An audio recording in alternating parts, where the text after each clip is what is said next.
I remember rolling around on the floor just in absolute agony, just screaming.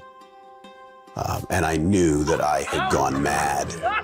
Steve Makowitz had lost his family, his career, and now felt like he was losing his mind. There was such a fury going on inside of my head. At this point, I was seeing things, and I believed that I was hearing things. No more! Steve's journey downward was a slow one. It began shortly after he and his wife Leslie married in 1995. Steve had launched his own smoked fish business, and they were excited about their future. We had it all laid out, and it seemed like, the plan was in place for our perfect life together. The couple soon welcomed their first child. While Leslie stayed home and took care of their baby, Steve poured himself into the business. I was working over 100 hours a week, and the business had become very quickly a mistress. And I was pushing Leslie and Hannah further and further out. And I felt like a single mom. And the dream that we had and the plan that we had put in place was starting to change shape. The distance between us was growing greater and greater. My temper was really flaring. I was going to have to make a decision regarding the marriage or the business. They decided it was best to close the business, and Steve started working as an organ transplant coordinator. Dealing with death every day took its toll on Steve mentally and physically.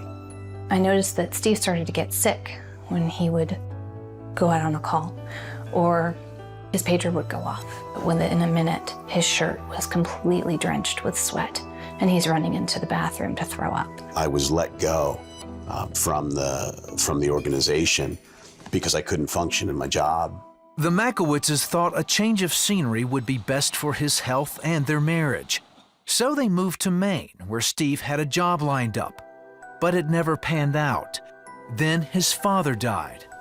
That's when things got even worse. He was remorseful and sobbing at 1 minute. And then 2 or 3 minutes later, he is angry. Things would be flying across the room. He'd punch a door, throw a stool. It was clear to me that I had absolutely no control anymore, and I felt that it was only a matter of time, and not much of it, that this bomb was gonna go off. Then Steve started hearing voices in his head. Eventually, he thought the best thing for his family was to move out. I knew he loved me, and I knew he loved our children, but I also knew that he wasn't the man that I married, and there was something really, really wrong. He found an apartment in a lighthouse on the coast of Maine. I knew that that would be the place where I would die. During this time, Leslie told some friends who were Christians about Steve's strange behavior. The husband talked to Steve about Jesus several times, but the voices in Steve's head only got louder. One night, they overwhelmed him. I was hearing voices. You're a horrible, horrible husband. You're a horrible father. They'd all be better off without you. And that's when I began really thinking about taking my life. In the midst of his turmoil, Steve thought about his family and the conversations he had with his friend. I started thinking about what he had said about Jesus Christ and about the gospel. And I remember saying, God, if you're real, help me, because I don't want to die. I don't want to widow my wife. I don't want to orphan my children. Help me. Steve called his friend and met with him and his wife.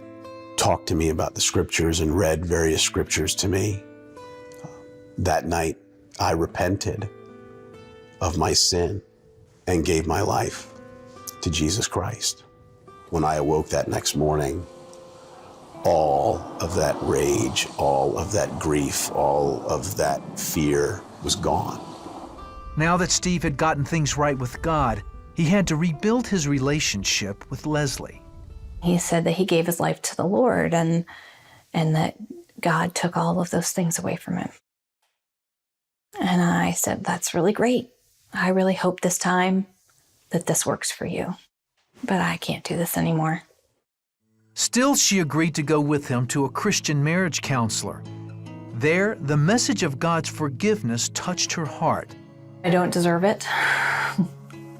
And that Steve doesn't have to deserve my forgiveness in order for me to give it. And that I'm bearing all the weight and the anger and the bitterness. For what? For nothing. He's got to answer to God for what he's done. But I don't have to sit here and try and make him pay. It was God that had pulled us out of the ashes. I came to know the Lord. My wife came to know the Lord. Our two oldest children came to know the Lord. Steve and Leslie know that it was God's love and forgiveness that saved their marriage and restored their lives. He has created a love for my husband. It's a deep love. It's a respect for him. I'm grateful for the love of God. He has reconciled us not only to himself, but to each other.